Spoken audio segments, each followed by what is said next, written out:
कैसे हैं प्यारे बच्चों। हम लोग एक नया चैप्टर स्टार्ट कर रहे हैं, magnetic effect of current and magnetism. इस चैप्टर में आज हम लोग जान पाएंगे कि मैग्नेटिक फील्ड क्या होता है और मैग्नेटिक फील्ड को मेजर करने के लिए ऑरस्टेड का जो एक्सपेरिमेंट था, उस एक्सपेरिमेंट के बेसिस पर जीन्स बायर्ड और फेलिक्स हेवर्ट ने जो रूल दिया था वो रूल क्या है। साथ ही साथ आप जान पाएंगे मैग्नेटिक फील्ड की डायरेक्शन कैसे हम फाइंड करते हैं और एम्पियर्स जो है वो स्विमिंग रूल क्या है, एम्पियर के तैरने का नियम क्या है। तो सबसे पहले हम लोग बात कर लेते हैं मैग्नेटिक फील्ड की। See what is the meaning of magnetic field. This is the reason around a magnet or current or the moving charge in which the magnetic effects can be experienced by another magnet or the current or moving charge। हर एक magnet के चारों तरफ का जो field होता है, जिसे हम लोग मैग्नेटिक फील्ड के नाम से जानते हैं, तो मैग्नेटिक जो फील्ड है वो केवल मैग्नेट ही बना सकता है क्या? नहीं, मैग्नेटिक फील्ड को बनाने वाला जो है, देखा जाए जो प्राइमरी सोर्स है वो है करंट। इवेंचुअली अगर देखा जाए तो ऑरस्टेड ने इसको डिमॉन्स्ट्रेट करने के लिए एक्सपेरिमेंट किया था। ऑरस्टेड ने क्या किया था, एक करंट एलिमेंट को लिया था। और करंट एलिमेंट आप समझते हैं क्या होता है। करंट एलिमेंट जो है, मान लो किसी वायर में करंट फ्लो कर रही है, तो उस वायर में जो करंट है और उसकी जो छोटी सी जो लेंथ है, इनफिनिटेसिमल जो पार्ट की जो लेंथ है, उसका जो प्रोडक्ट होगा उसे बोलते हैं करंट एलिमेंट। इसका सिंबल होता है आई डी एल। जैसे मान लो छोटा सा ये पार्ट है, इसमें करंट आई जा रही है, लेंथ डी एल है, तो आई और डी एल को मल्टीप्लाई कर दें तो जो बन के आएगा उसे बोलेंगे current element. Current element is the product of the current and the infinitesimal length of the current carrying conductor. It is a vector quantity. यही मैग्नेटिक फील्ड को प्रोड्यूस करता है। ऑरस्टेड ने क्या देखा कि जैसे ही किसी वायर में हम करंट को फ्लो कराते हैं तो उसके बगल में रखी हुई जो कंपास निडल होती है वो निडल डिफ्लेक्ट हो जाती है। निडल में एक सडन डिफ्लेक्शन देखने को मिलता है। और उस जमाने में ऑरस्टेड के साथ के जो वैज्ञानिक थे उनका नाम था एम्पियर। एम्पियर ने यह कहते हुए इस बात पर मोहर लगाई कि ऑरस्टेड भाई, जो करंट वायर में फ्लो हो रही है वो उसके चारों तरफ एक मैग्नेटिक फील्ड को जनरेट कर रही है और वही मैग्नेटिक फील्ड इस कंपास निडल में डिफ्लेक्शन लेके आ रहा है। तो मैंने क्या बताया आपको कि किसी भी मैग्नेट या किसी मूविंग चार्ज या किसी करंट कैरिंग कंडक्टर के चारों तरफ का जो फील्ड होता है उसे हम कहते हैं मैग्नेटिक फील्ड। और मैग्नेटिक फील्ड को और भी दो नामों से जानते हैं। एक नाम है मैग्नेटिक फ्लक्स डेंसिटी और दूसरा है मैग्नेटिक इंडक्शन। इसको दिमाग में रखेंगे। मैग्नेटिक फील्ड के दो और भी नेम है, magnetic flux density and magnetic induction. कोई पूछेगा मैग्नेटिक फ्लक्स डेंसिटी का मतलब क्या है। मैग्नेटिक फ्लक्स डेंसिटी का मतलब होता है number of magnetic lines emanating from the given surface area. किसी सरफेस से कितनी मैग्नेटिक लाइंस बाहर की तरफ निकल रही हैं, that is the magnetic flux density. और मैग्नेटिक इंडक्शन मतलब मैग्नेटिक फील्ड का ही नाम दिया गया है मैग्नेटिक इंडक्शन, क्योंकि इसको हम इंड्यूस कराते हैं करंट की वजह से। याद रखिए चीज को। इवेंचुअली आने वाले टाइम में हम मैग्नेटिक फील्ड इंटेंसिटी नहीं, हम मैग्नेटिक इंडक्शन वर्ड का इस्तेमाल ज्यादा करने वाले हैं। याद रखें इस चीज को। तो आओ जरा समझते हैं पहले कि मैग्नेटिक फील्ड को मेजर करना है तो उसकी एसआई यूनिट क्या है। मैग्नेटिक फील्ड की जो एसआई यूनिट होती है वो बेसिकली होती है न्यूटन पर मीटर एम्पियर। इसको हम टेस्ला के नाम से भी जानते हैं। इसका एक और नेम है टेस्ला। आपने नाम सुना होगा ना, निकोला टेस्ला, उसी के नाम पर हमने इसको टेस्ला रखा हुआ है। ठीक है, याद रखेंगे। इसकी एक और यूनिट होती है, इसे कहते हैं weber per metre square, magnetic flux density. तो चाहे आप टेस्ला बोलिए या वेबर पर मीटर स्क्वायर बोलिए या आप बोलिए न्यूटन पर एम्पियर मीटर, तीनों बातें सही हैं। ये चीजें कैसे आई हैं आप जानते हैं ना, आपने पढ़ा था क्लास 10th में कि जब किसी करंट कैरिंग वायर को किसी मैग्नेटिक फील्ड में रखते हैं तो उस पर एक मैग्नेटिक फोर्स लगता है।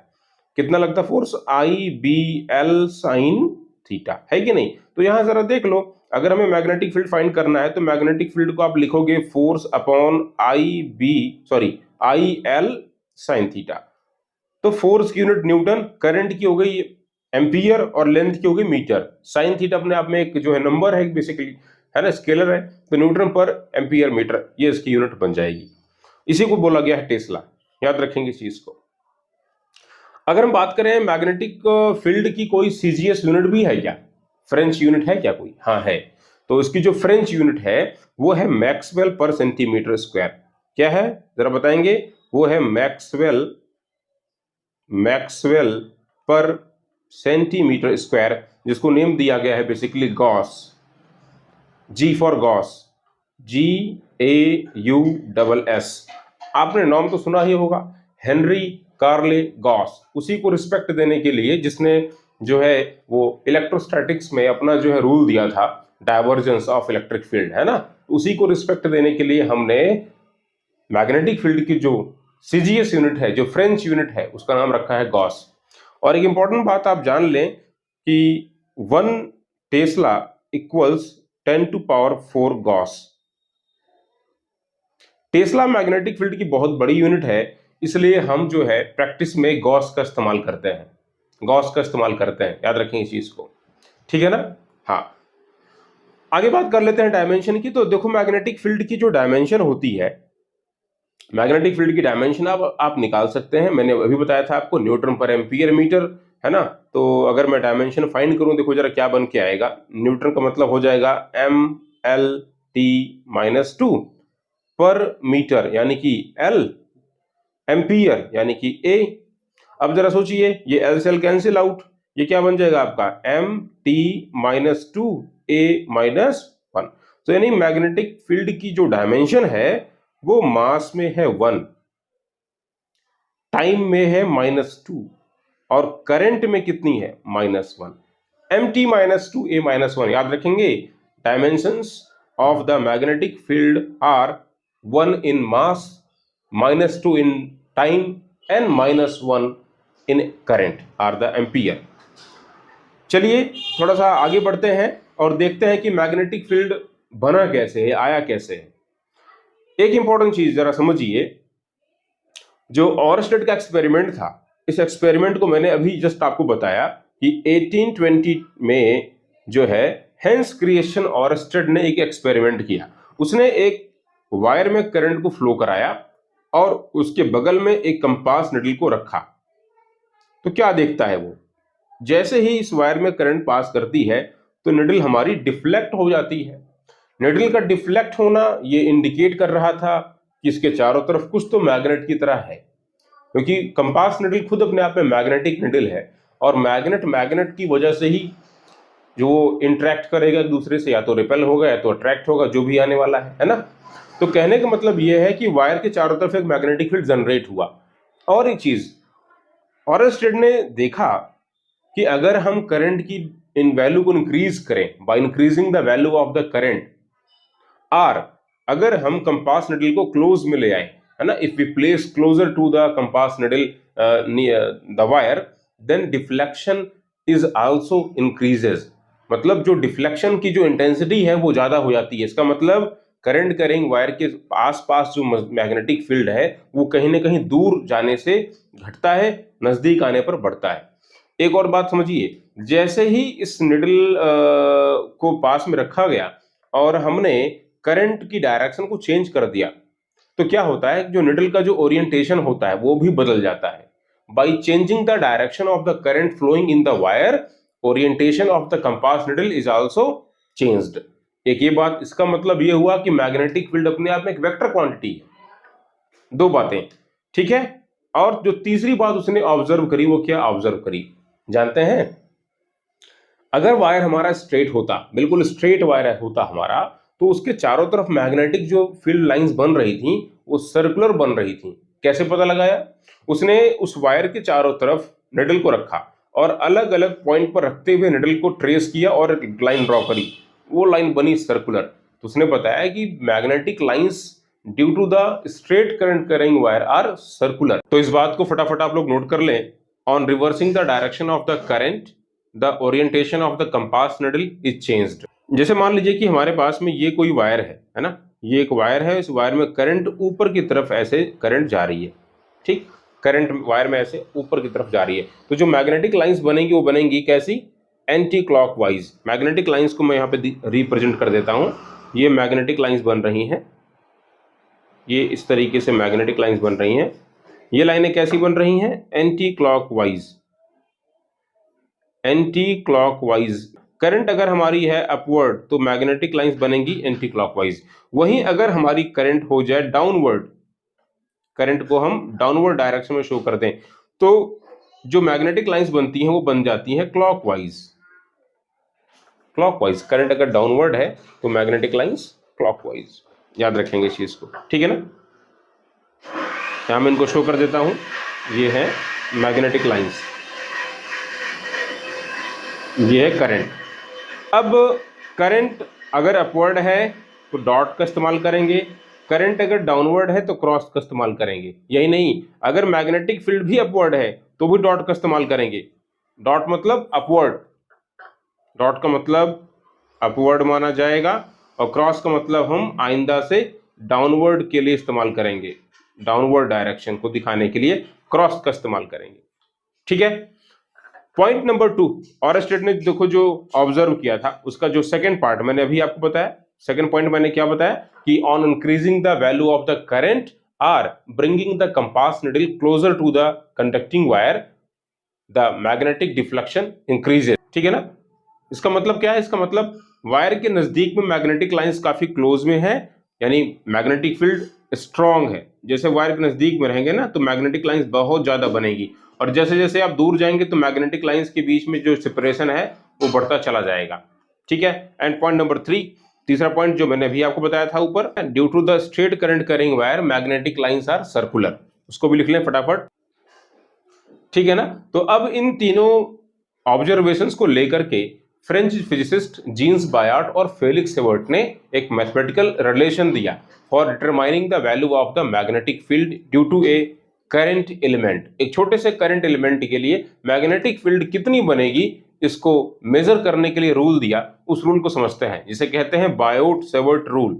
आते हैं फटाफट लिखते हैं value of the magnetic field due to the current element and Biot Savart rule. Biot Savart ने देखा कि अगर हमारे पास में कोई करंट एलिमेंट हो, मान लीजिए कि ये हमारे पास में एक छोटा सा करंट का एलिमेंट है, एक करंट का टुकड़ा है ना, ये देखिए मैं यहां बना रहा हूं, ये देख लीजिए एक छोटा सा करंट का एलिमेंट है और इसमें कुछ करंट पास कर रही है, ऐसे ऐसे ऐसे ऐसे ऐसे, है ना, ये एक करंट पास कर रही है। करंट एलिमेंट को मैं दिखा रहा हूं आइडियल, डीएल इसकी लेंथ है, इस बेसिकली करंट एलिमेंट की जो लंबाई है वो लंबाई कितनी है भाई, तो इसकी लंबाई है डीएल।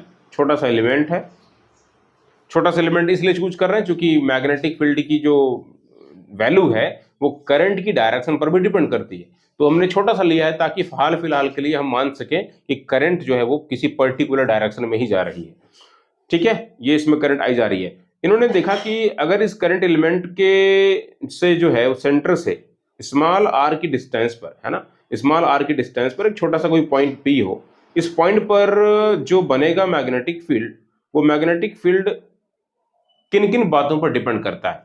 तो बायोट सेवर्ट ने देखा कि जो मैग्नेटिक फील्ड डिपेंड करता है ना, इस पॉइंट पी पर जो छोटा सा बनेगा मैग्नेटिक फील्ड, वो छोटा सा मैग्नेटिक फील्ड डिपेंड किस बात पर करता है, डिपेंड करता है कि करंट एलिमेंट कितना है, यानी कि आइडियल की वैल्यू कितनी है।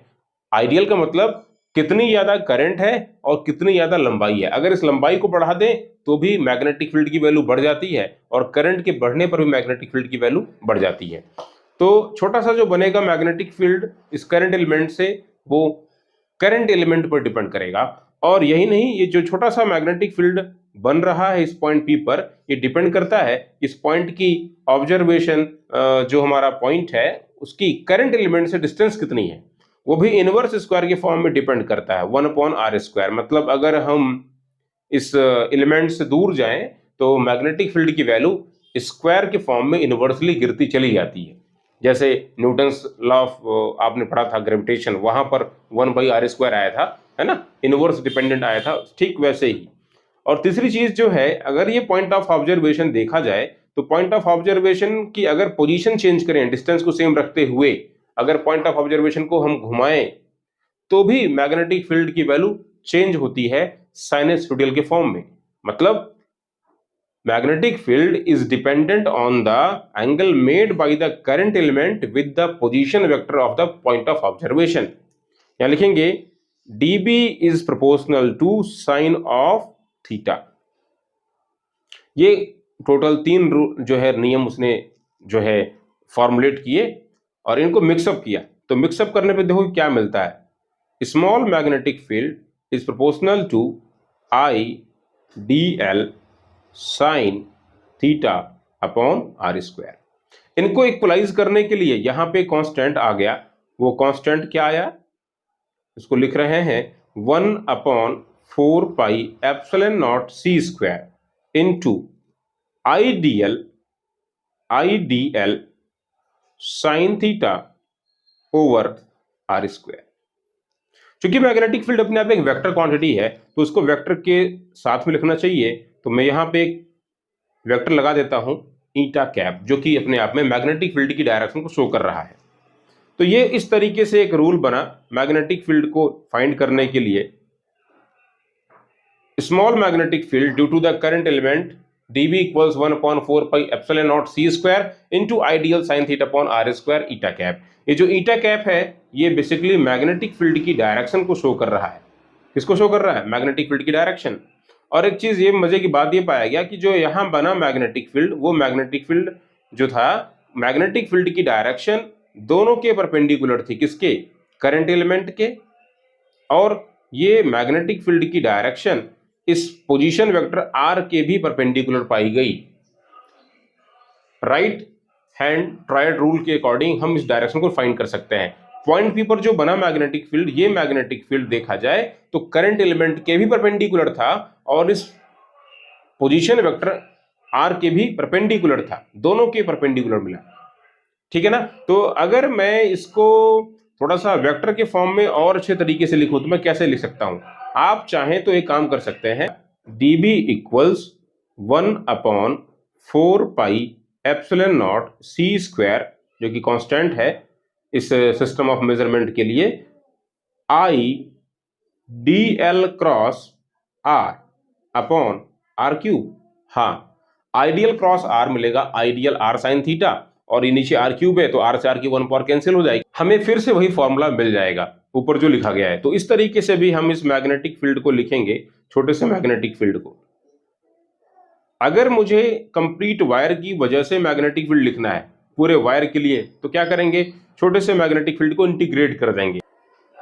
यहां जरा देखिए, ये जो कांस्टेंट लिखा गया है 1/4 pi epsilon naught c square, इसको हम लोग म्यू नॉट अपॉन 4 पाई भी लिखते हैं। और इसकी वैल्यू अगर बात करें तो सिस्टम में इंटरनेशनल में होती है 10⁻⁻7 न्यूटन पर एम्पियर स्क्वायर, ये होती है, याद रखेंगे। सीजीएस में इसकी वैल्यू 1 होती है। तो अगर आप चाहो तो इस छोटे से कांस्टेंट की वैल्यू को यहाँ पे रख सकते हो। और एक साथ साथ जरा बात ध्यान दीजिएगा, ये छोटा सा मैग्नेटिक फील्ड था, तो फॉर द कंप्लीट वायर अगर हमें फाइंड करना मैग्नेटिक फील्ड, क्या करेंगे? इसको इंटीग्रेट कर डालेंगे। फॉर कंप्लीट करंट कैरिंग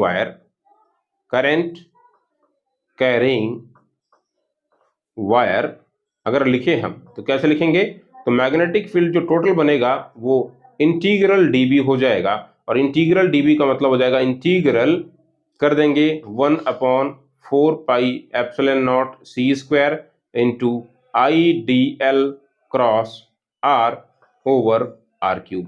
जैसे कि आप देख सकते हैं 1/4 pi epsilon naught c square constant है, इसको बाहर ले लेंगे।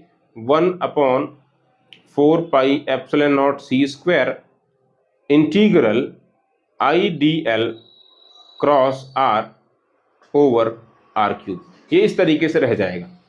ये टोटल मैग्नेटिक फील्ड को फाइंड करने के लिए हम यूज करेंगे।